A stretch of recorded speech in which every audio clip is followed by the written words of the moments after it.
standing at the corner of Altadena Drive and New York Drive, and just over my shoulder to the left is the ignition point, January 7th, Eaton Canyon fire, which devastated Altadena. After 17 deaths, more than 9,000 buildings destroyed, the Altadena community we know has a long, hard recovery to face ahead with the fires here. But what Altadena does have is a push toward resilience, and the progress is being documented by journalist James Farr. And James, you're using your platform on KBLA Talk 1580. We thank you for being with us. Talk about the day of the fire. Where were you? What happened with your family, friends, neighborhood? Absolutely. Thank you so much, Christine, for having me. Yes. Yeah, I got evacuated by the police. I was fortunate in one of those who received a notification by the police at about 8:30 on the 7th. My family had to leave immediately.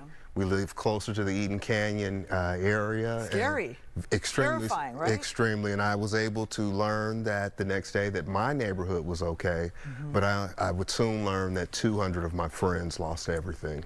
And that number to me is shocking. I know other people who live there as well, and they give me those same kind of numbers. They know that many people who've lost everything. That's hard to believe.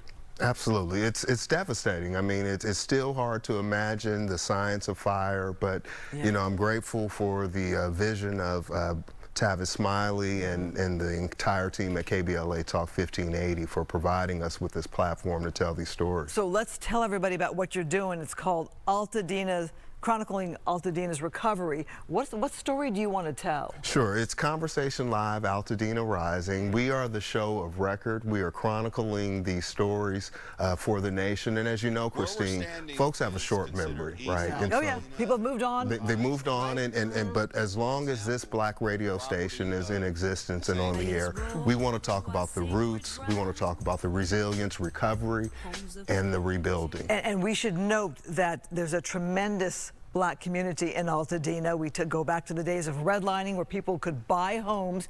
We're talking about generational wealth. I'm sure you're part of the Altadena's Not For Sale movement. Well, you know, I'm documenting it all, and so there's some spaces where people are choosing to sell, and there's other spaces where people want to preserve that land.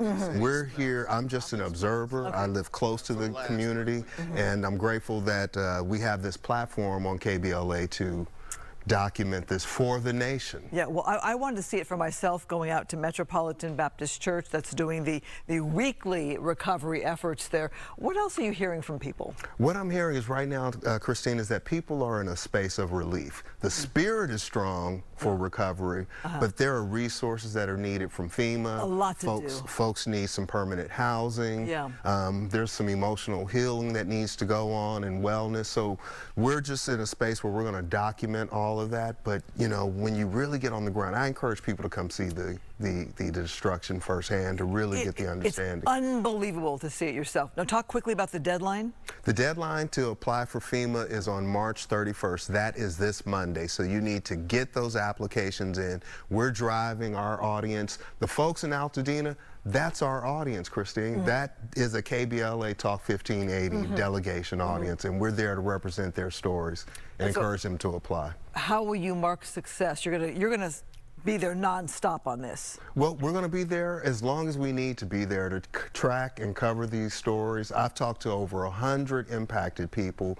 We're building a story arc where we can tell the history as well as the present, but it's a long road, and I'm really grateful that Mr. Smiley has afforded us this opportunity. Because we're talking years on this recovery. Yeah, it's going to be a while. Yeah, and Altadena Rising means what to you? What it means is it really embodies the spirit of the community, right? If you know Altadenians, if you know Pasadenians, you know that they're resilient, you know that they're tough, you know that they're tenacious, and you know that they will rise and recover. So it's not just a saying, it's a being, and that's what I've learned in my 25 years of living in this community. And I got to think you're seeing a lot of tears, a lot of hope, a lot of effort. Yes. And probably get a lot of hugs. Yes, there's some joy there. There is some joy. It's not all doom and gloom, but I did remark early on that it was a closed casket. That's the level of devastation. Yeah. But I'm seeing the resilience and joy.